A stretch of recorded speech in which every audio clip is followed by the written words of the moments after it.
Hi guys, this is Alaya Jen and welcome back to my YouTube channels. For today's video, ang dami pa rin nagtatanong kung ano yung agency ko papunta dito sa Hong Kong, kung magkano na gastos ko. Ayan, so ngayon, sasabihin ko ulit sa inyo kung ano yung agency ko. Yung agency ko is Light and Hope Agency. Pwede ko siyang ilagay sa thumbnail kasi hindi ko na na-edit tong video ko, hindi na siya pwede. So, Light and Hope Agency, isa siya sa legit agency sa Pilipinas and maalaga sila. Especially yung mga crew nila dyan or yung mga staff nila is napaka magalang. Bihira mo silang maririnig na sumigaw or magalit.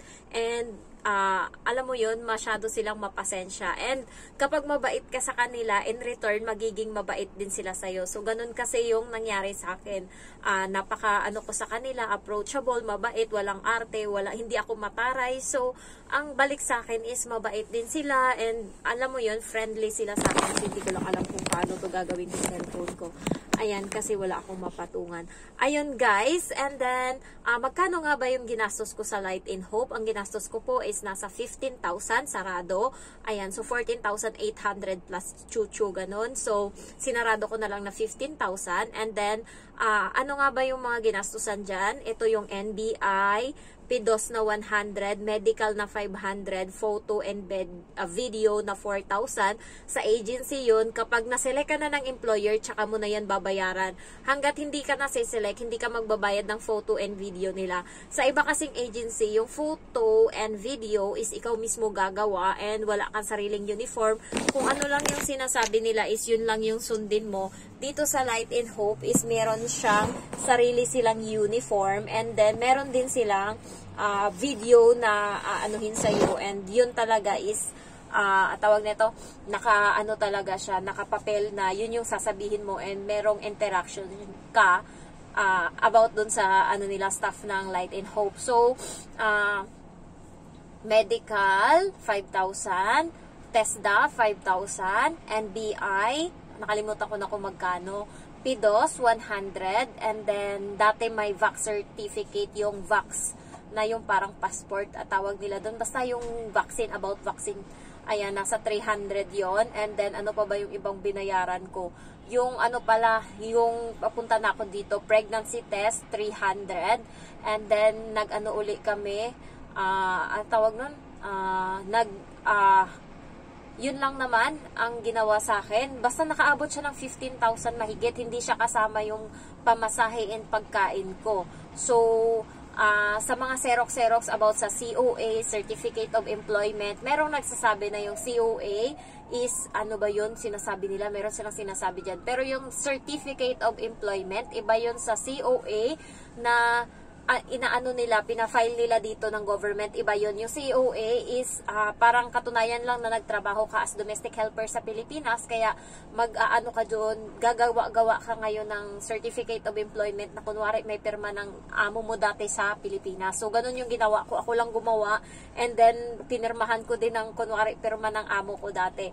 So, ako is first timer and hindi rin ako nakaranas ng pagiging katulong sa Pilipinas, kaya ako lang gumawa-gawa and ginawa ko lang din yung experience ko na kunwari 2 bata yung inalagaan ko. Ayan, so tsaga-tsaga lang talaga. And ano pa nga ba, sa Light and Hope is madaming nagtatanong kung ilang months or ilang weeks bago magkaroon ng employer kasi tapos na daw silang magkaroon ng pumasa sa broker's interview. Guys, nakadepende sa amo, sa kapalaran mo. Kung nagustuhan ka ng ng employer is, ayun, makakakuha ka ng maaga. Kaya kailangan galingan nyo yung photo and video nyo. Kailangan sa photo, nakaganon kayo and then maiksi yung mga kuko nyo, nakaganyan kayo and smile. Ayan. Sa video is ganun din. Kailangan nakasmile kayo and then kailangan clear yung pagkakasalita nyo. Hindi kayo mahiyain. Ayaw na ayaw nila nung nakasimangot. Kaya kailangan maboka kayo. Ako, nagustuhan ako ng amo ko kasi ganito nga ako magsalita and napaka-ano ko nga, alam mo yun, napaka-jolly kong tao. Kaya nagustuhan din ako. Kasi yung bata nila dito is napaka-energetic. Kung gaganon-ganon ka dito, yung hindi mo sakyan yung ng bata, wala talaga, away talaga kayo ng bata and mapipikon ka talaga, baka yun yung dahilan. Guys, may nakita akong video na may isang OFW, isang Pilipino na tumalon sa building. Ayan, so hindi ko alam kung ngayong araw or ngayong linggo to nangyari, pero nakita ko siya and nananayo yung balahibo ko. Ano siya, nasa pinakamataas siya na building, doon sa pinaka-top talaga, umakyat siya doon. Akala ko, yung video is nandyan na siya sa baba, bumagsak na siya, tsaka kinuha na ng video, hindi pala. Andun pa siya sa taas, and yung makatao, nakatanga ang ganun sa kanya, and siya ngayon, umakyat siya, diba, nasa taas, sa pinakataas talaga ng building. Gumanon siya muna, and pag ganun niya, ayun, sumampa siya, sabay talon, so ayun, bumagsak na siya, namatay. Ayan, so kaya guys, yung mga OFW, kailangan malakas yung loob mo mentally, physically, especially emotionally. Dito kailangan manhid ka, kailangan dito matapang ka, kailangan dito malakas yung loob mo. Kaya naiinis ako sa iba, hindi ko naman inaano, pero naiinis ako na yung hindi sila lumalaban, yung hinahayaan lang nila yung amo nila na inaapak-apakan sila. Kasi merong isang domestic helper na nagkamali daw siya. Hindi daw sinabi parang hindi sinabi sa kanya na mag-carwash siya. So ngayon lumabas siya nag-carwash. Ngayon pagbalik niya, nagalit yung amo niya sa kanya. Pero may co-helper din siya doon sa bahay. Hindi lang siya mag-isang helper. Ang sinabi ngayon ng amo niya sa kanya, lumabas siya sa labas. Hindi siya pinapasok sa loob ng bahay. So nandun siya sa labas, malamig. And naawa sa kanya yung lobby sa may building. Naawa sa kanya. So pinaupo siya doon sa may upuan nila. 4 na oras siyang nandun sa labas. Kaya sabi ng iba, tumawag ka ng pulis, papuntahin mo yung pulis sa bahay nyo, sumama ka, para naman masampulan yung amo mo. Guys, huwag kayong matakot, lalo pag wala naman kayong ginagawang masama. Lalo yung iba na sinasabihan silang magnanakaw. Ayan, so, ang ganong style, kapag wala ka namang ninakaw, labanan mo, sabihin mo, prove. Sabihin mo ganun sa kanya, prove it. Sabihin mo, if you want, we can call a police, so you can search my things, and then if you found something inside, and then, that's the time that I'm going to accept that I am a thief or I am like this.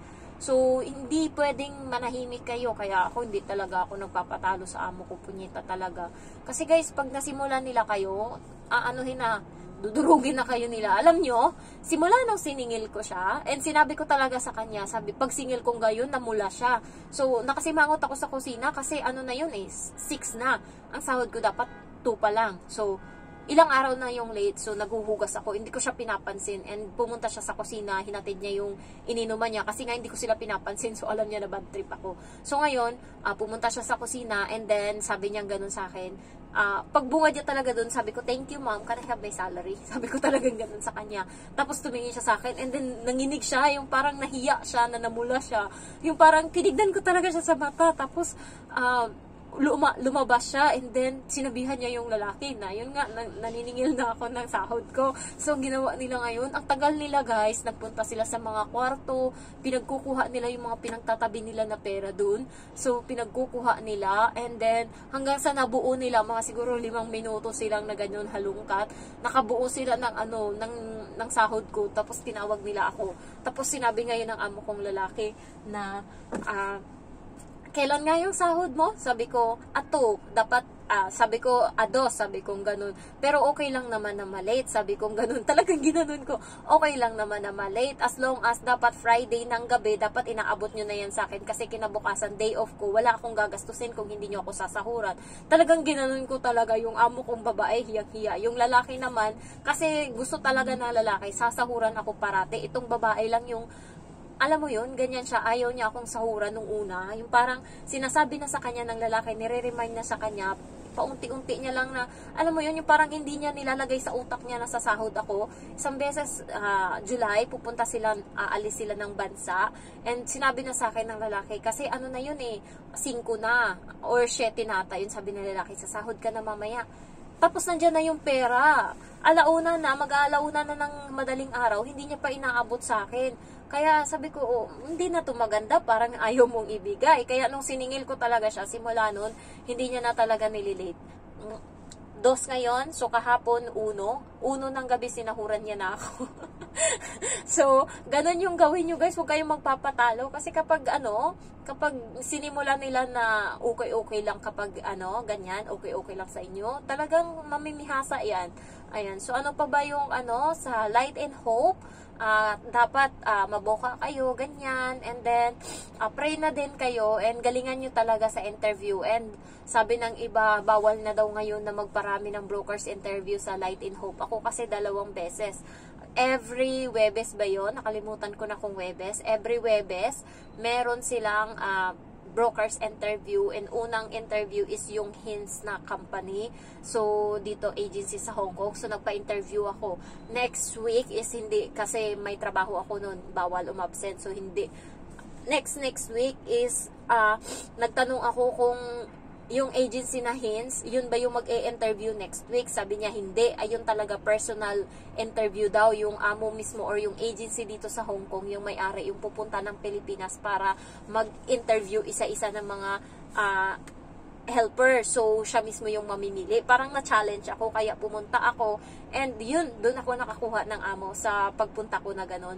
Kaya kayo guys, sabi ko nga, kapag para sa inyo talaga yan. Kasi, meron na akong employer, kaso 6 members of the family, puro adult guys. Buti hindi ko tinanggap yun. Baka rumble ako doon, baka wala pang 1 buwan, 2 buwan, lumayas na ako, baka nakikipag-away na ako doon. Buti na lang kamo, hindi ako doon napunta. Diyos ko, alam nyo, kapag hindi talaga sa inyo, hindi talaga, kasi tingnan mo, ginawan ako ng paraan ni Lord. Ayun, nagpirma na yung amo ko doon. Walang interview, walang chucho, walang interview yung amo ko doon, pumirma lang. And sabi ng ng agency is, pumirma na daw yung amo. So, kung go daw ako, i-process na yung paper. So, ngayon, sabi ko, yes, so pumirma na sila. Pagkagabi, nagsabi na sa akin si Ma'am Daisy dito sa Light in Hope na may interview daw ako ng employer bukas, 2:00 ng hapon. So, tingnan mo, sabi kong ganun, Lord, sign naman, sabi kong ganun sa kanya. Sabi ko, sign naman Lord, na kung para sa akin, kahit saan naman, tatanggapin ko. Pero, sana, ibigay mo naman sa akin yung hindi ganun kahirap, kasi alam mo naman, nagpipray talaga ako. And then, nung nalaman ko na 3 members of the family, isang bata, babae pa, pinakagusto kong alaga is babae, kasi hindi ako naiilang. Pag lalaki kasi salbahe, mas salbahe kaysa sa babae. Yung babae kaya mo pang kaya mo pang utuin. Pag lalaki mahirap. Kaya nung sinabi ng amo ko, sabi ko, kasi natapos na siya mag-interview sa akin, sabi niya, do you have any question? Sabi kong ganun, ilang members kayo sa family? Sabi kong ganun, and then, ano pangalan nyo? Ganun lang ako. So, ayun, sabi niya, 3 lang kami sa bahay. Sabi niya ako, and then tinuro niya yung cellphone, si sir, ayan, so hi sir, ganun ako, sabi na sir, hello. Tapos yung bata is 4.5 years old, babae. Hi babae, gumanon talaga ako sa amo ko ngayon, sabi ko hi babae, gumanon ako, and then parang na-shock siya, and then wala pang 2 hours, sinabi na sa akin na ako yung pinili, di ba? Pagka kasi yung alam mo yun, at least ako 9 months na ako kahapon, and then sumahod ako, and deserve ko yung pinang-shopping ko ngayon, char.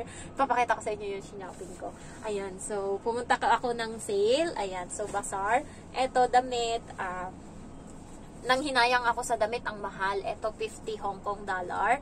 Plain lang siya, and then eto, 100 Hong Kong dollar. So, diba ang mahal? Ang mahal! Busy talaga, ang mahal. Ayan, 100. Ayan. And then, itong isa is 80. Ayan. Diba? Napakawalang kwenta ko. Dito ako sa damit ng hinayang. Ayan. So, 80. Sa sapatos, ang mura ko lang nabili. So, ito is Adidas na brand. And then, 300 Hong Kong dollar. Ano siya? Blue, dark blue, navy blue. Ayan. So, 36.5. Ilang beses ko itong binalik-balikan. And sa huli, siya talaga yung nagwagi. Char. Nagwagi siya sa akin. Ayan. So, Adidas na blue yan. Ayan, 300 lang siya. Sa damit talaga ako ng hinayang. Napaka-useless ng pinili ko. Parang gusto kong ibalik doon, char. Hindi siya pwedeng ibalik, kaya wala na akong choice. Ayan, so eto. Ang ganda, diba? So, Adidas na brand. Maka-Adidas ako. Yung sapatos ko ngayon na galing Pinas, Adidas din yung dalawa. Puti, tsaka parang light purple. Ayan. And then, eto, baby blue. And then, eto isang Adidas. Ayan. So, 36.5 din. Ito naman is beige. Ayan. So, ito siya. Ayan. Paano ko ba ipapakita? Maganda siya sa personal. Eto talaga, binalik-balikan ko hanggang sa hindi ako nakamove on. Kinuha ko talaga. Ito is 400. Ay, yung isa 300. So, ito 400 siya. Bead siya, pero sa malayo parang puti lang siya tingnan. Pero sa malapitan, may kulay siya konti. Ayan, so 36.5 din.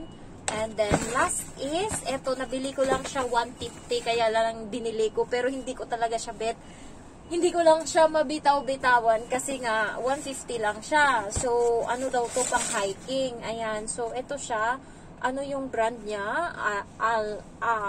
Ultra. Ayan. So, pang hiking. Ayan. So, ayan. Iba siya. Iba. Ayan.